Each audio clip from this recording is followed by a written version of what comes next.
Hi Pisces, this is Pisces Hub. Welcome to my channel. So for today's video, gagawa tayo ng daily reading for Pisces gamit ang ating tarot cards and nating Keeper, the fortune telling card. Alamin natin kung ano mga posibleng mangyari for Pisces sa araw na ito, mga gabay mensahe for Pisces sa araw na ito, okay? Reminder lang Pisces na ito ay general reading po. So, pwede pong mag-resonate, pwede pong hindi. Okay? Take nyo lang kung saan mag-resonate. Pag hindi, wag po nating ipilit po. Okay?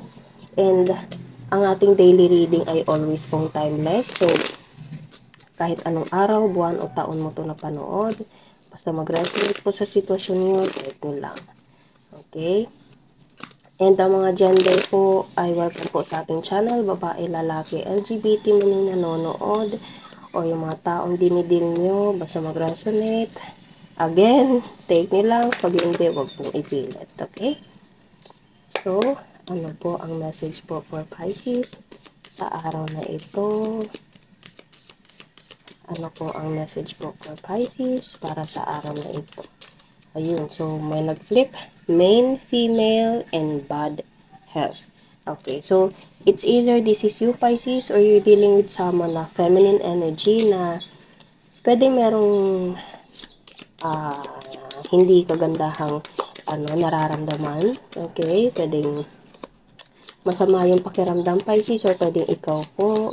Okay, or pwede din namang hindi literal na masama ang pakiramdam kundi parang kailangan niya lang ng kalinga, okay, or alaga sa iyo. And there's a family room and wealthy man. Okay. So it's either this is a feminine or masculine kasi meron tayo dito. There is someone na parang bigla ko narinig yung word na nami-miss ka, okay, or something na gusto niya yung kalinga mo, gusto niya yung something na pag-aalaga mo sa kanya, okay. Bottom of the deck is imprisonment. Parang naulit tong, parang there is, I don't know kung kailan, pero feeling ko parang lumabas na tong reading natin na to, Pisces, itong mga cards na to, okay.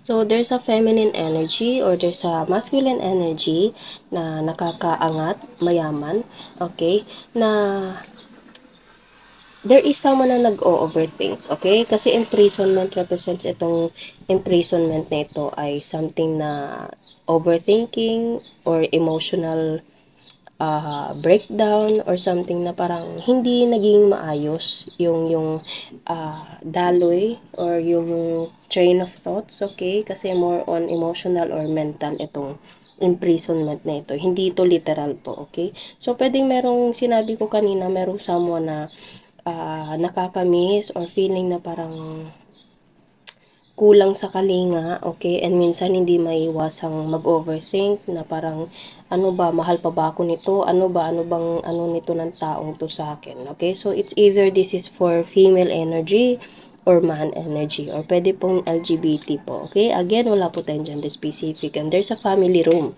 Family room. So, it's either kasama mo to sa bahay, Pisces, or pwedeng itong taong to is more on nasa bahay and yun nga, gusto niya yung kalinga mo, gusto niya yung kalinga niya, okay, and minsan hindi naiiwasang mag-overthink, okay, na ano bang ginagawa niya ngayon, ano ba, mahal pa ba ako nito, ganito, ganyan, okay, so it's either this is you Pisces or you're dealing with someone na ganito po, okay, so, or also kung hindi naman to about love, pwedeng you're dealing with someone na pwede family member mo lang din kasi family room or someone na malapit sa buhay niyo po. Okay?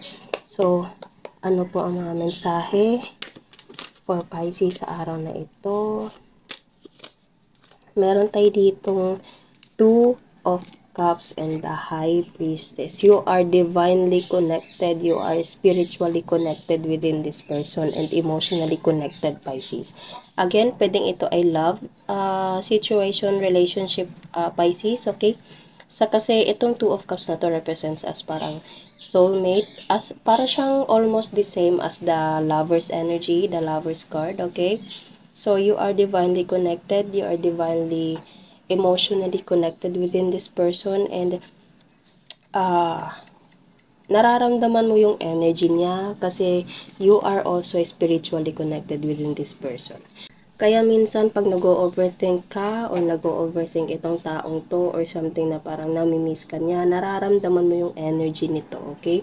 So, sobra kayong konektado and pwedeng minsan hindi kayo magkasama, Pisces, pwedeng busy sa trabaho or pwedeng physically distance kayo, medyo malayo, okay, or sa trabaho or anything. Pwedeng magkasama kayo sa bahay tapos medyo busy lang yung isa and yung isa is parang nag-overthink. Take nyo lang po, Pisces, kung saan po mag-resonate. Pero this is your person. You are divinely, emotionally, spiritually connected within this person. Okay? So, ano pa po ang message niyo po? Oh, at saka nakikita niyo, Pisces, Two of Cups and the High Priestess, which is the number 2 also. So, pwede merong connection sa 2-2. Okay? Kumbaga, search nyo lang po kung ano pong ibig sabihin ng 2-2. Angel number na 2-2. Okay? Ayun. So, hindi siya, wow naman. Wow.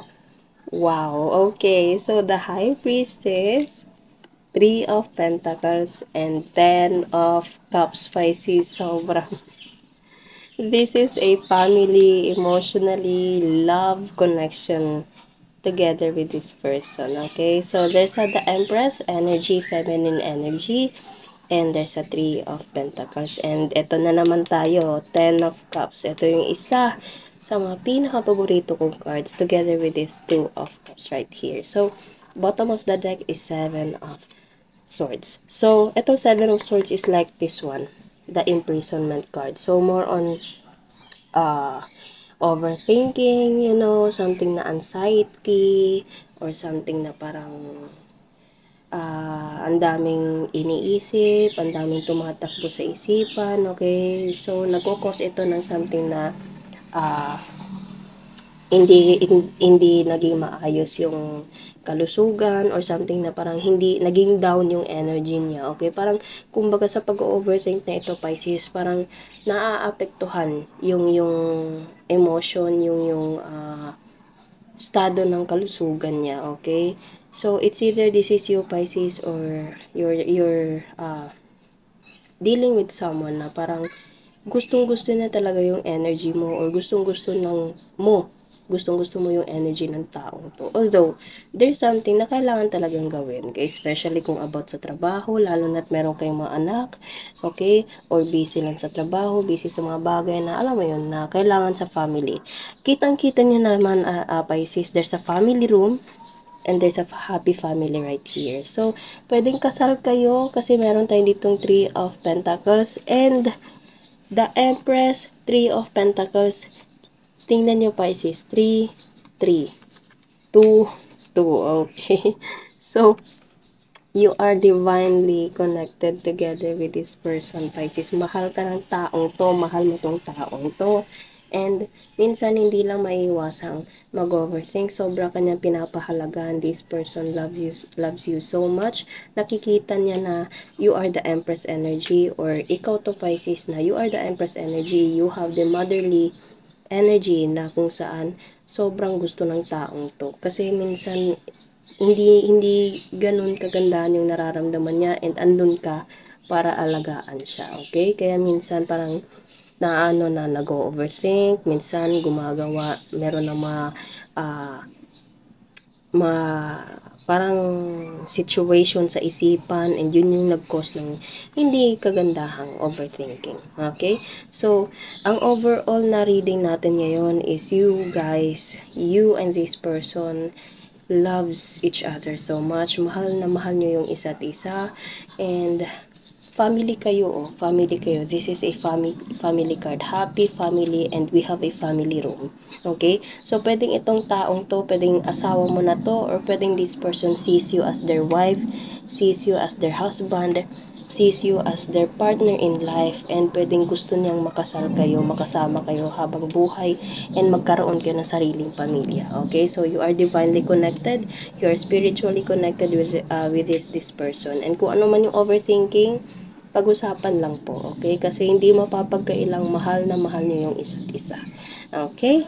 So, sobrang ganda naman ng reading natin ngayon. This is a love reading, Pisces. And kuha tayo ng mga initials, random words, na konektado po sa ating reading ngayon. Okay, so meron tayo dito chat, text, or tawag, communication, long hair, maliit ang ilong, company, dark hair, matangkad, letter P, okay, letter N, meron pa tayo dito, payat, friend, short hair, and motor. Okay? So, yun lang po ang ating reading sa araw na ito. Naway nagustuhan niyo po. Huwag niyo po sanang kalimutan na mag-like at mag-subscribe po sa ating channel. And click the bell button, Pisces, para ma-notify po kayo sa next videos na i-upload natin. Okay? So, thank you, Pisces, and God bless!